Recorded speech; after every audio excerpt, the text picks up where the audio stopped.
Bimu fasa mlengisi ikitambla gina ichi gbako. Ikitambla. Uredmo wali ni to ansina telma we akumumo wali ni laso wala na kibalako ala kichingi na mokwe. Ala puti zato na mapu.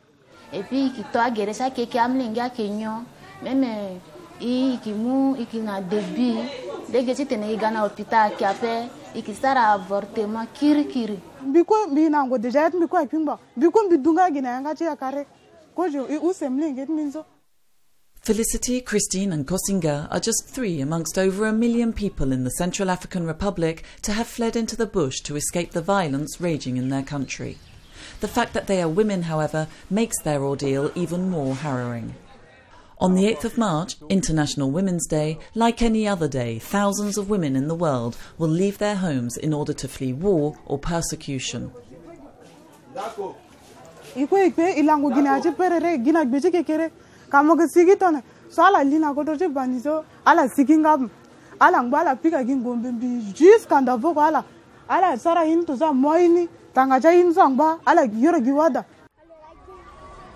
There are nearly 45 million people worldwide, mainly women and children, living in a situation of forced displacement.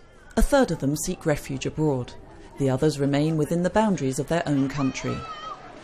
When displaced, women and young girls often find themselves alone. Without protection, without their families, and with a government generally in a state of collapse or under attack, they find themselves exposed to all sorts of violence. When they move into one place to another, they will be exposed, for example, to sexual violence because they have to cross borders, so the guardians or the guards in those borders are going to ask them for sexual favors in terms of, I will let you pass if you do this for me. Once they are in the new setting, in the refugee camp or whatever, they will be exposed to sexual attacks when they go for water, when they go for food, when they go to the latrines to get changed because they got their menses, their periods. So in all these situations, they're very, very exposed. In conflicts, rape can be used as a weapon, as a deliberate tactic to induce psychological fear and to humiliate victims. In the Democratic Republic of Congo and the Central African Republic, thousands of women can attest to that. But there are other dangers too. Some women may be pregnant when they are forced to flee their homes.